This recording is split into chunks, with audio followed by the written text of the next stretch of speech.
Hello दोस्तों, आप सभी का हमारे यूट्यूब चैनल पर स्वागत है। दोस्तों, हमने इससे पहले वाली वीडियो में वास्तविक संख्या का उदाहरण नंबर 1 और उसका बेसिक समझा था। आज हम इसका उदाहरण नंबर 2 देखेंगे जो कि अध्याय नंबर 1 है। तो चलिए शुरू करते हैं। हम देखते हैं कि दर्शाइए कि प्रत्येक धनात्मक समपूर्णांक 2q के रूप का होता है तथा प्रत्येक धनात्मक विषम पूर्णांक 2q + 1 के रूप का होता है, जहाँ q कोई एक पूर्णांक है। हमारा ये उदाहरण नंबर ये है 2, ये है कि दर्शाइए कि प्रत्येक धनात्मक समपूर्णांक 2q के रूप का होता है तथा प्रत्येक धनात्मक विषम पूर्णांक 2q + 1 के रूप का होता है, जहाँ q कोई पूर्णांक है। तो हम इसे हल करते हैं। तो हम देखते हैं, सबसे पहले हम मानते हैं कि एक कोई धनात्मक पूर्णांक a है, हमने ये माना। तो अब हमारे पास एक तो सम पूर्णांक है 2q और हमारे पास एक विषम पूर्णांक है 2q। तो हमने इससे पहले वाली वीडियो में पढ़ा था यूक्लिड विभाजन प्रमेय, उससे हिसाब से हम देखते हैं। तो हम क्या देखते हैं, भाज्य बराबर भाजक इंटू भागफल प्लस शेषफल, ये हमने इससे पहली वाली वीडियो में देखा था। तो यदि हम इस फॉर्मेट को ऐसे देखते हैं, a बराबर BQ + R, तो यदि हम इसको इस फॉर्मेट में देखते हैं तो हमारे पास b कितना आ रहा है, 2 आ रहा है। तो हमारे पास भाजक कितना है, भाजक हमारे पास b बराबर कितना है, 2 है। दोनों के अंदर 2 ही है। तो अब हमने उसमें यूक्लिड विभाजन में एक चीज़ देखी थी कि शेषफल या तो 0 होता है या 0 से बड़ा होता है, या तो 0 के बराबर रहता है या 0 से बड़ा होता है। और शेषफल से भाजक हमेशा बड़ा होता है, भाजक जो होता है वो शेषफल से भी बड़ा होता है। तो हम इसे इस प्रकार देखा था हमने पहले कि सबसे छोटा होता है 0, या तो शेषफल या तो 0 होता है या 0 से बड़ा होता है, और शेषफल से बड़ा हमेशा भाजक होता है। तो जैसे कि मैं इसे एक छोटे से उदाहरण से आपको समझाता हूँ। जैसे कि मैंने 11 के अंदर 2 का भाग दिया, ये 5 बार चला गया, तो ये क्या है, ये भाजक है, ये है भागफल, ये है शेषफल और ये है भाज्य।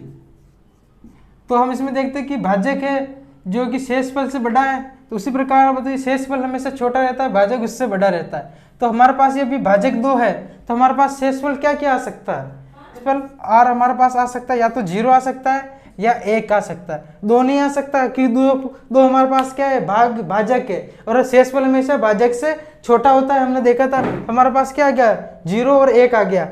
तो इससे हम अभी संख्याएं बनाए, हमारे पास जो संख्याएं थी तो क्या बनेगी, 2q + 0 और 2q + 1, ये हमारे पास 2 संख्या बनती है।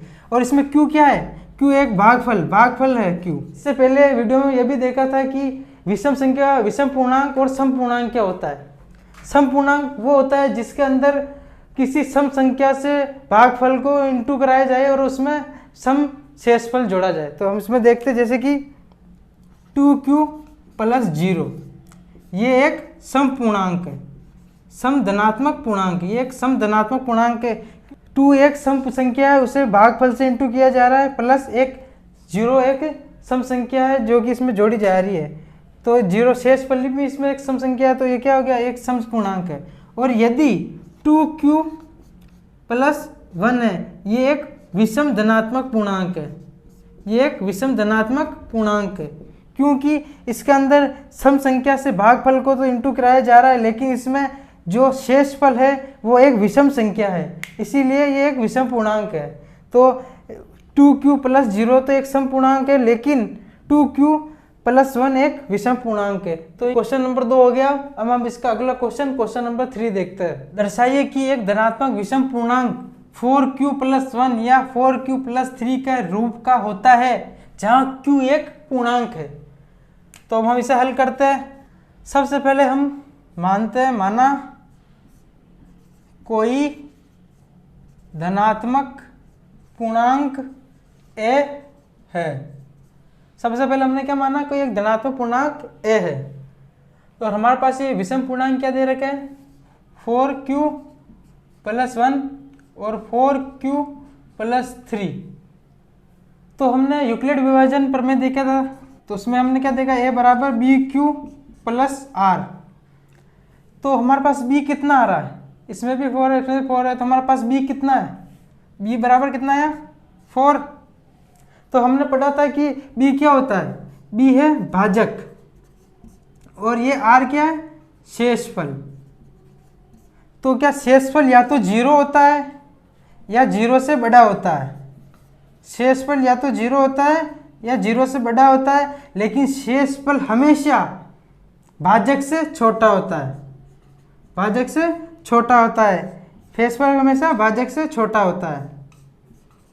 तो हमारे पास भाजक कितना है 4, तो हमारे पास शेषफल r क्या होगा, तो 4 से छोटे होगा। तो हमारे पास या तो 0 हो सकता है या 1 हो सकता है या 2 हो सकता है या 3 हो सकता है। इससे कमी होगा, 4 से कमी होगा तो हमें 0 से लेकर 3 तक हो सकते हैं। तो इससे हमारे पास संख्याएं कौन कौन सी बनेंगी, हमारे पास बन सकती है 4q प्लस 0 बन सकती है, 4q प्लस 1 बन सकती है, 4q प्लस 2 बन सकती है, 4q प्लस 3 बन सकती है, 4q plus 0, 4q plus 1, 4q 3, 4q 2, ये हमारे पास ये 4 बन गई। तो हमारे इसमें क्या बताया गया, दर्शाए कि एक धनात्मक विषम पूर्णांक, विषम पूर्णांक। तो हम देखते हैं कि 4q प्लस 0, तो क्या 0 पे तो ये क्या हमने पहले पढ़ा था कि तो विषम पूर्णांक किसे कहते हैं, जिसमें भागफल तो एक सम संख्या से इंटू हो प्लस उसमें एक विषम संख्या जुड़ी हो। तो हम देखते हैं कि इसके अंदर ये तो 0 जुड़ा है, तो 0 एक विषम संख्या नहीं है। तो हमने पहले पढ़ा था कि विषम पूर्णांक और विषम पूर्णांक के अंदर की यदि इसमें एक तो शेषफल होता है ना, वो यदि एक विषम संख्या हो तो वो एक विषम पूर्णांक होता है। तो इसमें एक विषम संख्या है, तो ये क्या होगा 4q प्लस 1, ये एक विषम संख्या होंगी। अब देखते हैं हम 4q प्लस 2, 2 क्या एक सम संख्या है, शेषफल के अंदर 2 आ रहा है, 2 क्या है एक सम संख्या, तो ये एक सम संख्या के अंदर लिखा है अंदर। और अब क्या 4q प्लस 3, 3 एक क्या है विषम संख्या है, तो वो किस में आएगा, विषम पूर्णांक के अंदर आएगा। तो 4q प्लस 0 और 4q प्लस 2 क्या हो गए, ये सम पूर्णांक हो गए। और 4q प्लस 1 और 4q प्लस 3 क्या है, विषम पूर्णांक है। हमारा सिद्ध हो गया कि 4q प्लस 1 और 4q 2 एक विषम पूर्णांक है। तो अब हम उदाहरण नंबर 4 देखते हैं। एक मिठाई विक्रेता के पास 420 काजू की बर्फियां हैं और 130 बादाम की बर्फियां हैं। कोई एक मिठाई विक्रेता है जिसके पास 420 तो काजू की बर्फियां हैं और 130 बादाम की बर्फियां हैं। वे इनकी ऐसी ढेरियां बनाना चाहती है कि प्रत्येक ढेरी में बर्फियों की संख्या समान रहे।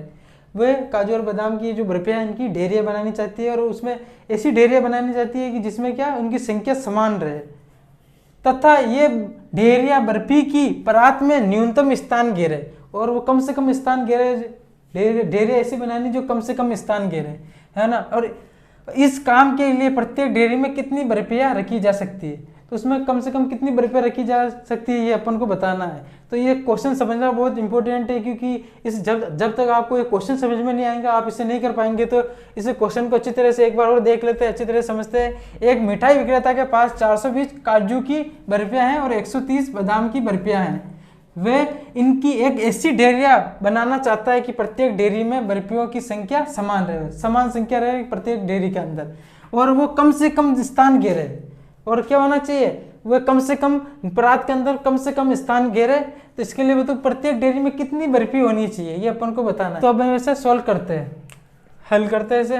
तो हमें इसके अंदर क्या करना है, हमें इसके अंदर सीधी सी बात है HCF ज्ञात करना है। हमें इसमें क्या करना है, HCF ज्ञात करना है। हमें इसके अंदर क्या करना है, HCF ज्ञात करना है। तो हम देखते हैं इसके अंदर हाईएस्ट संख्या कौन सी, सबसे ज्यादा संख्या कौन सी है, 420 है। और इसमें लोएस्ट संख्या कौन सी है, कम से कम वाली कौन सी है, 130 है। इसमें क्या कम से कम 130 है और ज़्यादा से ज़्यादा 420 है। तो हमने यूक्लिड विभाजन परिमिका देखी थी पहले, यूक्लिड विभाजन परिमिका से। तो हम क्या देखते हैं, A बराबर BQ प्लस R, यही देखते हैं हम। तो हम इसमें क्या देखते हैं, step number first, step number first. तो हम क्या करेंगे, 420 में 130 का भाग दे के देखेंगे। तो हमने क्या किया, 420 में 130 का भाग दिया, ये आ गया हमारे पास, 3 में से 3 गया तो 0। अब हमारे पास ये आ चुका है। तो हमारे पास अब शेषफल कितना आ गया, 30, और भाज्य कितना आ गया, 130। तो अब हम यहाँ क्या क्या लिखेंगे, हमारे पास ए क्या है हमारे पास भाज्य, जो क्या है 420 बराबर बी कितना हमारे पास 130 इंटू क्यू कितना हमारे पास 3 प्लस आर कितना हमारे पास शेषफल 30। तो ये क्या हो गई, स्टेप फर्स्ट हो गई। हमें तब तक इसमें ऐसे भाग करते जाना जब तक कि हमारे पास शेषफल क्या 0 ना आ जाए। तो अब हम क्या करेंगे, स्टेप नंबर सेकेंड। तो स्टेप नंबर सेकंड में हम क्या कहते हैं कि शेषफल अभी तक हमारे पास 0 नहीं हुआ, शेषफल हमारे पास क्या भी है 30 आया, ये भी नॉट इक्वल टू 0 है ना। तो अब हम क्या करेंगे, जो हमारे पास ये 30 शेषफल आया है ना, इसका भाजक के अंदर भाग दे देंगे। तो हमारे पास भाजक कितना है 130, तो 130 में हम किसका भाग दे देंगे 30 का। तो हमारे पास ये आ गया। तो हमारे पास अब क्या सेकंड स्टेप में क्या लिखेंगे, ए हमारे पास क्या है 130, बी कितना हमारे पास 30 इंटू भागफल यानी क्यू कितना है 4 प्लस आर शेषफल हमारे पास 10 है। ये हो गया। अब हम करेंगे स्टेप नंबर थर्ड। हमने 2 स्टेप तो कर लिए, अब हम करेंगे स्टेप नंबर थर्ड। अभी तक भी हमारे पास शेषफल क्या नहीं आया है 0 नहीं आया, शेषफल 10 है अभी, जो कि 0 के बराबर नहीं है, अभी भी नॉट इक्वल टू 0 है। तो अब हम देखते हैं, अब हम क्या करेंगे, हमारे पास जो 30 भाजक आया था उसके हम अंदर शेषफल 10 का भाग दे देंगे।